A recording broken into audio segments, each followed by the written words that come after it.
Ahoy everyone and welcome back to the channel. I'm Nazir North and today we are taking a break from the large scale world and region maps to focus on battle maps. Specifically, we are going to be using Dungeon Alchemist, which is an AI powered map making tool. At the time of recording, Dungeon Alchemist is still in early access on Steam, but there is more than enough content in there to make use of. Now, I've got a rough idea of the kind of map that I want.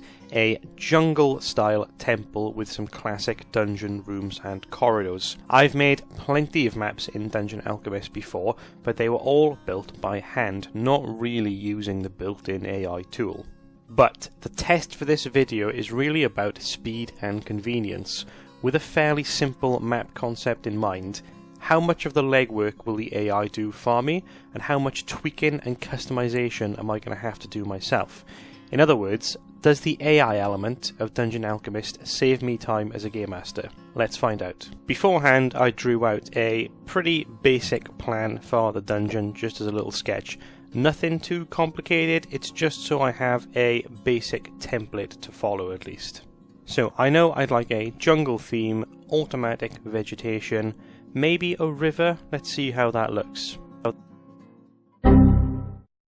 Not a great start. Let's try that again. Like I said, still early access, and in fairness the game did warn me about the large map size and I chose to ignore it. So that one's on me.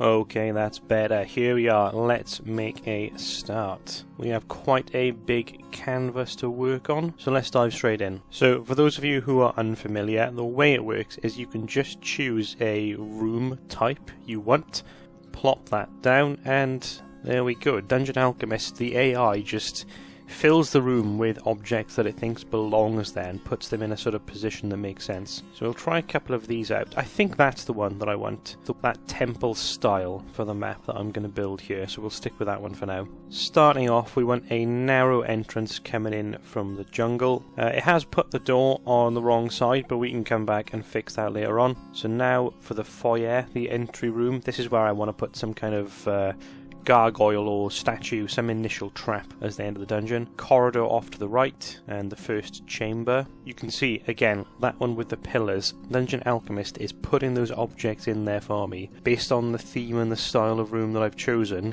the AI is deciding what kind of things should be in there. So let's extend the corridor up as well, and your room doesn't have to be a simple rectangle. You can see from this as well, I can make that corridor into whatever shape I want before I generate it with the tool. Let's pop another chamber down on this side, just a small one, and we want another similar one right next to it as well. Again, even though these two rooms are exactly the same size, you can see it's laid out the objects slightly differently. So we'll go with another chamber at the top, or on the right hand side rather, and then that irregular chamber that I want in the corner. There we go. It is using a lot of pillars and columns, but I suppose the room type I've chosen is ruins, it's stone temples, so it's working with what it's got. That's it for the corridors. Then we'll just do a tiny walkway here until we do the big boss room on the end, for which we've got a lot of space left, so let's make that nice and big. There we go, not bad. Well, for just a couple of minutes work, it's got the layout for me and it doesn't look half bad at all. One thing I would like at the entrance is a hill. Apart from that front door that I want to be exposed, I want the rest of the map to effectively be underground, so I'm going to play around with this raise ground tool.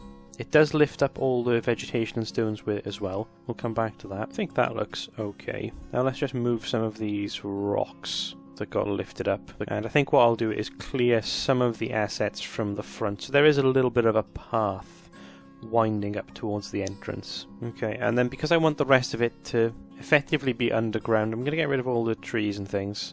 Oh, accidentally deleted some of the interior assets. That's fine, we'll come back to that. We are on the biggest size of brush here. It could do with a slightly larger brush, but we'll make do for now. Get rid of all of these. Again, if I was using this on a virtual tabletop, something like Roll20, I'd use the fog of war, the shadow, to hide the off-map section. So this isn't too much of a concern. It's more that I don't want any of the larger sort of palm trees or bushes clipping into the walls and into the dungeon proper. Let's just turn off the grid for now that we've got the rooms in. And because we've got a bit of dead space on the sides, what I think I will do is just clip the edges in, which is quite easy to do. I can just grab the corner there There we go. Okay, let's put that door where it belongs. And one thing the AI has done, which I didn't really want, it's put windows everywhere, which doesn't really make sense if this is going to be underground. So let's go ahead and start deleting those in a sec. I think there is in fact a way on the AI room generator to turn off automatic windows. So perhaps I should have done that. That's a lesson learned for next time. Okay, windows done. There's some cracked walls there on the entrance. I think I'll just turn those into normal walls, just to match what we've got elsewhere. And now for the fun part, let's start looking at the assets we can play with. I'm just going to stick to things that fit the theme of this map, although there are hundreds of things in Dungeon Alchemist already, and they are adding more regularly. In fact, it's been a few updates since I used it last, so there's a bunch of new stuff in here. Right, banners, shields, portraits. I don't think we need any of that for this map. Ooh, I will take some of those skull totems though for the entrance, I think. Yeah, let's plonk a couple of these down. And then my gargoyle room at the front, perhaps we'll go with this headless knight. And we can scale as well, so yeah, let's make him a bit bigger. There are some other statues here. What have we got? Whoa! That is, that is a big one. Do I want that? Yeah, forget about the headless knight. I think I want to keep this guy. Right, we'll scale him down a little bit, just so he fits in the room. There we go. Perfect. Ooh, and I do like this fallen statue head as well. Perhaps we'll put that outside the entrance. No, let's go with the toppled head over the one standing up. Yeah, perfect. Some really interesting statues in here, but I don't think we... Interesting. I don't think we need any more of these for this map. I will use that platform though, I think. The one that looked like a sort of pressure plate. Let's be honest, if your party see this on the map and they still step on it, they deserve to get hit by the trap. Yeah. Creepy giant hand. Could this be the hand of the fallen statue? It doesn't really work, it's not the right colour. See, I'm getting distracted now by all of the new assets. Let's carry on. Okay, food, furniture. Probably not going to need much of that for this map. Let's just have a quick scan. It's a big cauldron. One thing Dungeon Alchemist does really well, I'll demonstrate a little bit with this table, is there are certain tables you can place down where it will generate a bunch of objects to go on top. There you go, it's just giving me a sort of picture.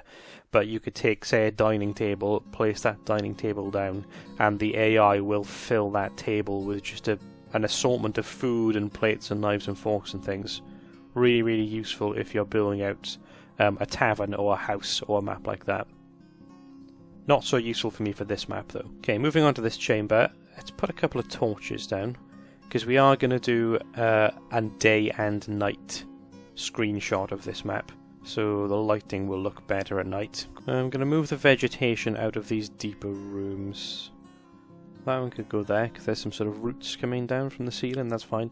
And perhaps we'll put some of the vegetation in the very first room, that entryway. Let's go with another torch here by the statue. And I'll put a little bit more greenery in the entryway room. This is the one that's more likely to have had exposure to the sun and for water and things to leak in, to be taken over by the jungle somewhat. So we've got some mossy rocks there. I'm also looking for those vines that we can hang from the ceiling, or roots, whatever they are. There we go, let's put a few of these down. Okay, happy with that for now. I'm not going to put too much in the corridors. We'll leave them as they've been generated, because again, that is the point of this exercise really, is to see how much the AI is going to do for me. And yeah, I like that ruined door. You know what, let's put a ruined door at the very front entrance as well. That would explain a bit more why there's some vegetation growing in the entryway. So yeah, let's replace that with a broken door. We've still got a solid door to get to the gargoyle room if we want to put a lock or a trap or something on the door. So, okay, I'm pretty happy with how those look already. I'm actually not going to do too much in the way of tweaking. Like I said, corridors are fine. Oh, we are missing a door here. Let's move those pillars out of the way. Copy that so we've got a doorway. Perfect. This room, because it's in a regular shape, it hasn't continued the columns all the way down, so let's move that slab out of the way. Otherwise, I think this looks fine. Corridor coming up. One intact door, one broken door. Let's move the bush. And that bush.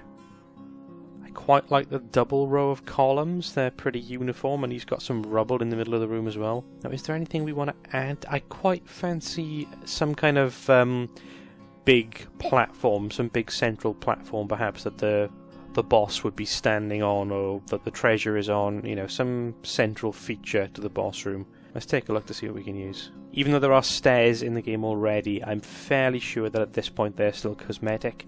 I don't think multiple stories is a feature within Dungeon Alchemist yet, although I do know it is something that is often requested. Okay, we can use the scaling to make that plinth nice and big. Is that enough on its own? Is there anything else I can... Yeah, that looks good. Let's put that underneath it if we can.